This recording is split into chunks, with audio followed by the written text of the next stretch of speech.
PDIP meyakini bahwa meskipun Anies Baswedan diusung oleh PKS bersama Sohibul Imam Wiranu, namun demikian belum dipastikan akan didaftarkan ke KPU dikarenakan belum ada satupun partai yang bisa mengusung satu calon di Pilgub Jakarta.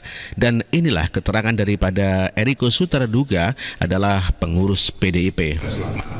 Artinya itu hal yang baik, artinya ada yang berani menyampaikan, ada yang memang ingin menyampaikan menjadi satu calon.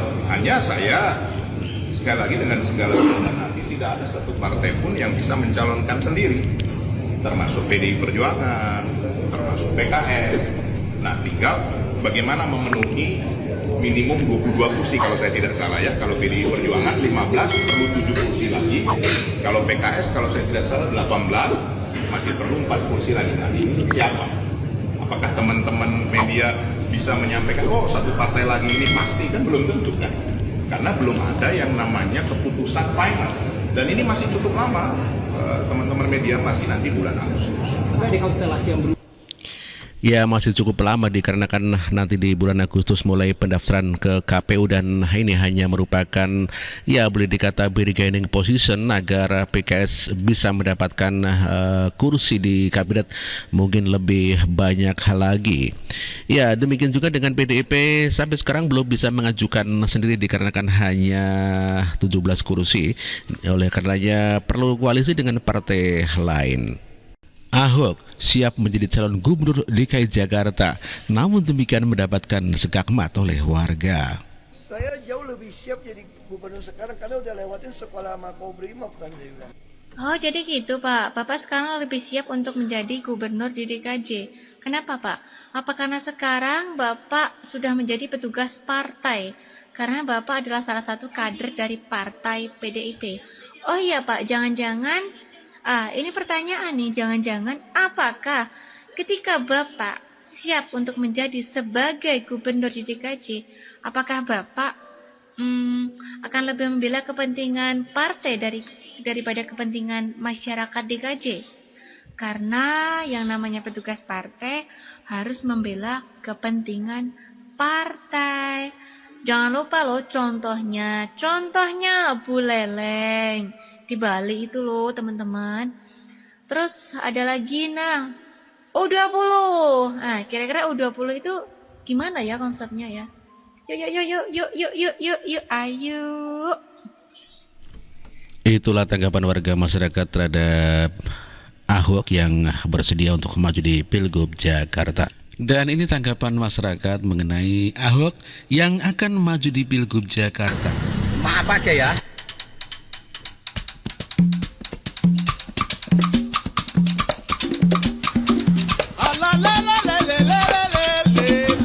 Kabar Pak? Baik Pak, ya. Namanya siapa Pak? Pak Lebio.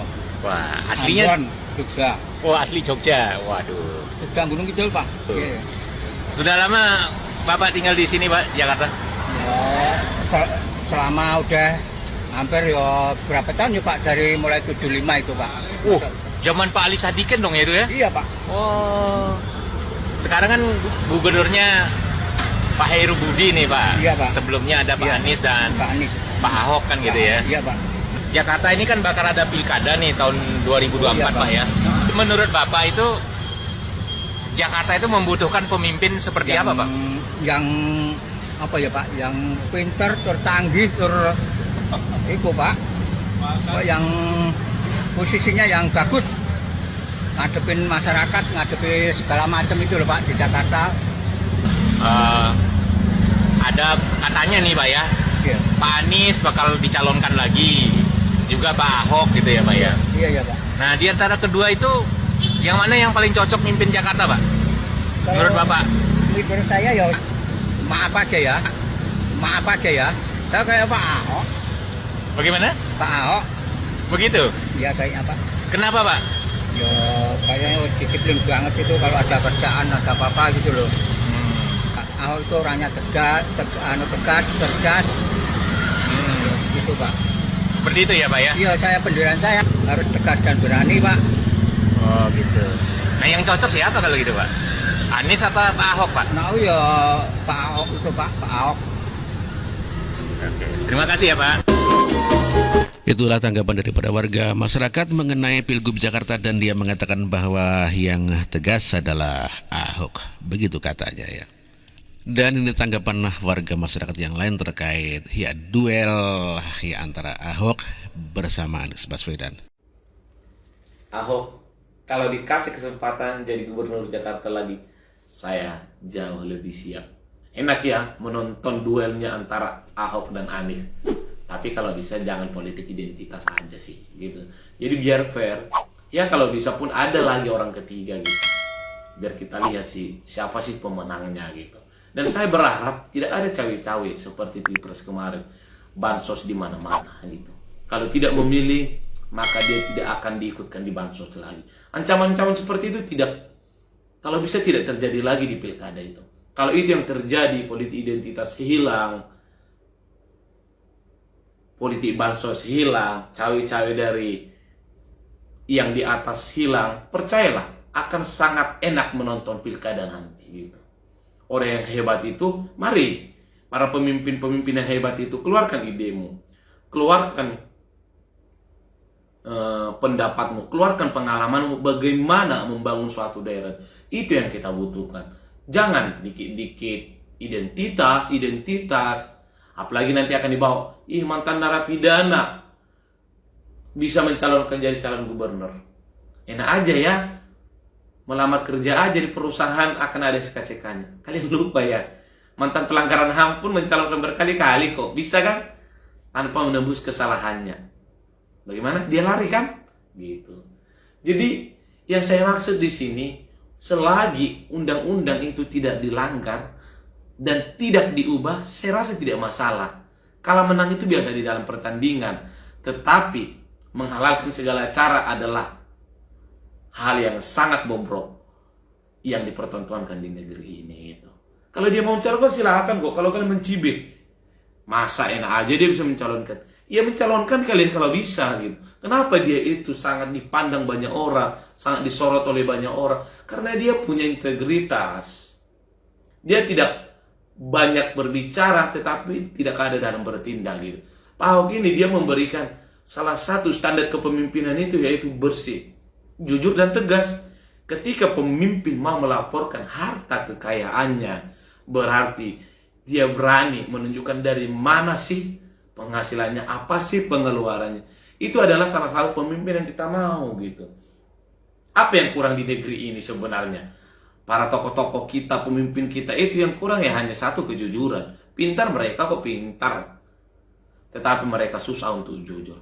Kita ingatkan bagaimana kata Mahfud MD, ketika pejabat di negeri ini tidak korupsi, maka per satu orang bisa mendapatkan 20 juta per bulan. Kenapa itu bisa? Karena jelas kita punya kekayaan alam yang bisa membiayai kita semua ketika pemimpin itu bijak dan jujur. Ini yang kita sukai dari Pak Ahok ini. Dia berani melanggar orang-orang yang menghalangi kinerjanya hanya untuk rakyat. Kalau ada kepentingan pribadi yang dibuat, dia akan lawan itu. DPR pun dilawan dia kan. Kenapa dilawan dia? Karena tidak ada yang pas atau sesuai sama yang diinginkan dia. Masa UPS sekian harganya, yang benar aja. Dia berani gitu melawan. Kenapa? Karena dia tahu bahwa dia tidak ada kesalahan yang akan bisa dipersekusi nanti gitu. Pak Ahok maju terus. Kalau orang berkata Anda narapidana, ya memang benar narapidana. Tetapi saya bukan narapidana karena membunuh, bukan karena mencuri, bukan karena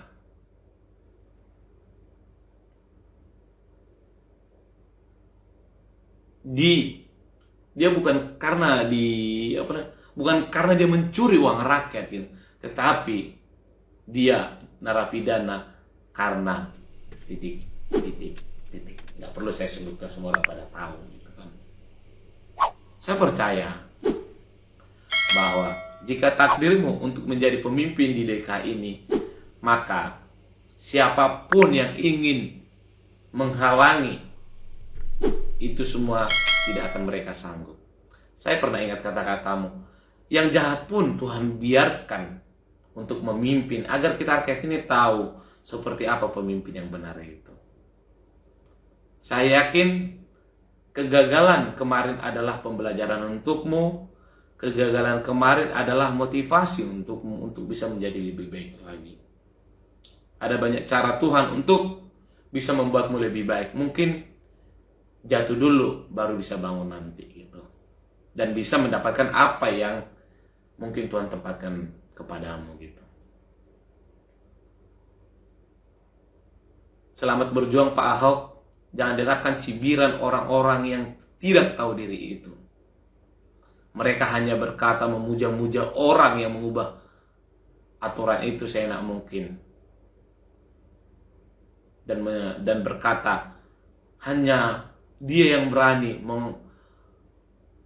menjadikan narapidana menjadi komisaris utama, dan dia tidak berterima kasih. Tapi mereka lupa bahwa apapun yang diberikan kepada dia, memang dia benar-benar sanggup untuk memiliki posisi itu. Kalau dia tidak sanggup, maka dia tidak akan dipilih kok itu. Jadi untuk para netizen yang mencibir dia, percayalah, bijaklah.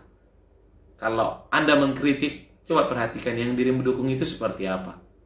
Kalau yang dirimu dukung itu belum bisa seperti dia, yang bisa melaporkan harta kekayaan dia, yang bisa memberikan pelayanan yang sangat bagus, yang bisa menyediakan rumah bagi kaum miskin, coba. Kalau belum bisa, tidak perlu mencibir. Silakan Anda mendukung calonmu, saya akan mendukung calonku, dan kita sama-sama menonjolkan apa kemampuan dari yang kita pilih itu. Itu saja yang saya analisa. Selamat berjuang Pak Ahok. Saya yakin kesempatan itu akan ada dengan cara yang berbeda. Salam waras.